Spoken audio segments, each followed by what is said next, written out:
काफ़ी देर बाद आप लोगों से बात हो रही है, जिसकी एक रीज़न ये है कि कोरोना के सिम्टम हो रहे थे काफ़ी दिन से, जिसकी वजह से खुद को रूम में आइसोलेट किया हुआ था। अपने फैमिली फिजिशियन के पास में गया था, तो उससे मैंने जब बताया कि मुझे इस तरह सिम्टम हो रहे हैं, तो उसने कहा कि यहाँ तो तुम्हें कोरोना वायरस नहीं है, या फिर अगर है तो तुम्हारी एंटीबॉडीज इतनी स्ट्रॉन्ग है, तुम्हारा इम्यून सिस्टम स्ट्रॉन्ग है, जिसकी वजह से वो फाइट बैक कर रही है। क्योंकि सिम्टम जो है ये रुकते नहीं है, ये बढ़ते जाते हैं। मेरे सिम्टम उसी जगह पे रुके हुए हैं।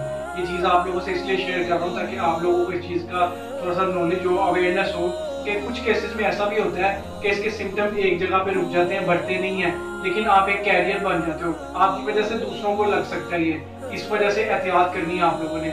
मेरे छोटे दोनों भाई हाफिज और वो रमजान में तरावियां पढ़ने जाते हैं एक हाफिज के घर, तो वो तीनों चारों हाफिज मिलकर जो है ना स्पारे डिवाइड करके तो वो कुरान जो है ना मुकम्मल करते हैं तरावियों में। इस बार उनको भी मैंने जाने नहीं दिया ताकि अगर मेरी वजह से उनको लगे तो उनकी वजह से आगे वायरस ना फैले। आप लोगों ने भी इस चीज़ का ख्याल करना है, बहुत एहतियात करनी है। अल्लाह ताला ने हमारी बॉडी को इस तरह से डिज़ाइन किया है कि ये दिन के टाइम काम करती है। जो भी हम खाते हैं वो डाइजेस्ट होता है दिन के टाइम। आपने देखा है परिंदे और जानवर वगैरह आपको असर के बाद कहीं पे बाहर नजर नहीं आएंगे, अपने अपने घोंसलों में अपने अपने घरों में चले जाते हैं, क्योंकि वो शाम होने के बाद खाना नहीं खाते। एक अल्लाह ताला ने हमारा प्रोसेस बनाया हुआ है इंसानों का भी कि वो दिन के टाइम खाएं तो उनके लिए अच्छा है, फायदेमंद है, और अगर वो रात के टाइम खाएं तो उनके लिए नुकसानदेह है।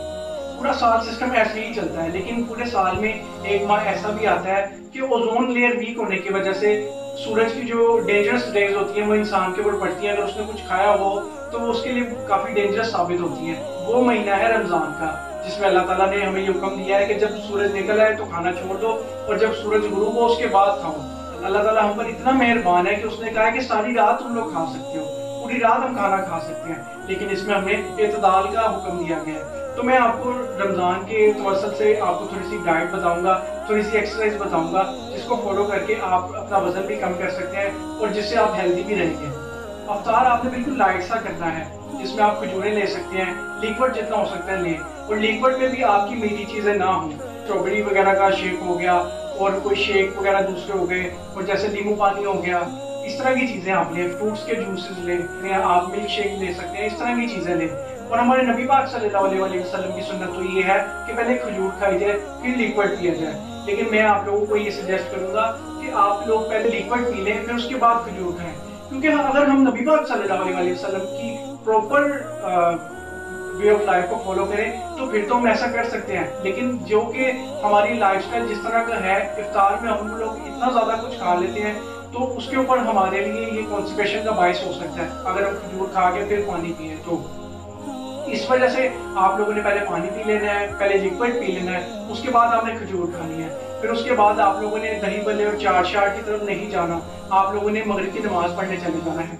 मगरिब की नमाज पढ़ के जब आप आएंगे तो आपके अंदर क्रेविंग होगी खाने की, तो फिर आप जो है ना कोई फ्रूट चाट ले सकते हैं, कुछ आप फ्रूट्स ले सकते हैं, और फ्रूट्स के साथ आप कुछ दलिया ले सकते हैं, कुछ सवैयां ले सकते हैं, जिसे खाकर आप लोग जो है ना ईशा की नमाज पढ़ने चले जाएं, और ईशा की नमाज पढ़ के तरावियां पढ़ने चले जाएं। जब तरावियां पढ़ के आप आएंगे तो आपको फिर दोबारा से भूख लगेगी। जो बिल्कुल हैवी खाना खाना है वो आपने उस मील में खाना है, जिसमें आप चिकन ले सकते हैं, जिसमें आप फिश ले सकते हैं, जिसमें आप कबाब ले सकते हैं, जिसमें आप अपना प्रोटीन शेक ले सकते हैं। और यही वो मील है जिसके बाद आप एक्सरसाइज करेंगे, ये आपकी प्री वर्कआउट मील होगी। इसमें आप चिकन वगैरह खाकर, गोश्त वगैरह खाकर, चावल वगैरह खाकर तो फिर आप एक्सरसाइज कर लीजिएगा थोड़ी सी, और जो लोग एक्सरसाइज नहीं करना चाहते वो थोड़ी सी स्ट्रेचिंग कर लीजिएगा।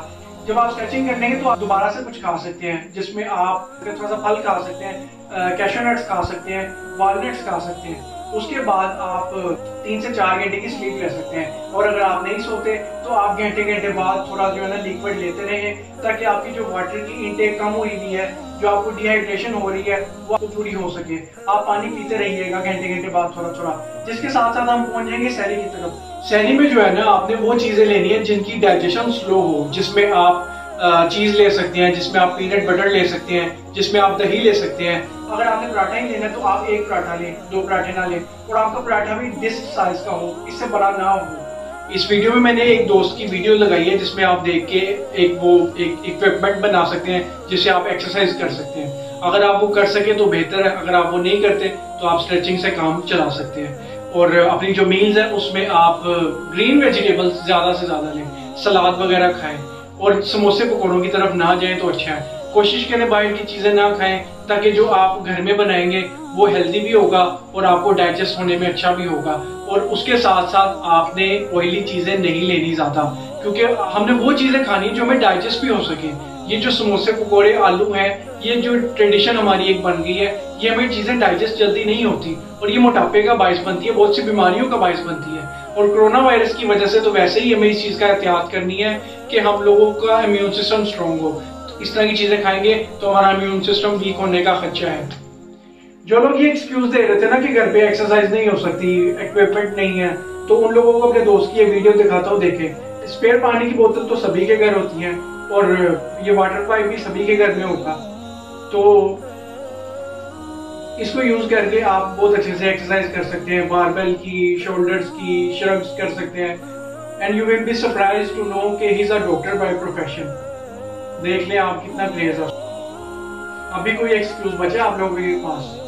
यंग जनरेशन से मैं ये रिक्वेस्ट करूंगा कि छोटी छोटी चीजों के लिए पेरेंट्स को बाहर ना भेजें, कोशिश करें खुद ही ले आए आप, क्योंकि आप में से काफी लोगों को तो पता ही नहीं है कि आपके फादर स्मोकिंग करते हैं। और चेन स्मोकर के लिए कोरोना का अटैक सर्वाइव करना बहुत डिफिकल्ट है, क्योंकि इस एज में इम्यून सिस्टम बहुत वीक हो जाता है। इसलिए care for them if you love them. So guys, ये थी आज की वीडियो। इंशाल्लाह आपसे फिर मुलाकात होगी। हमजा टीवी को सब्सक्राइब करें। अल्लाह हाफिज।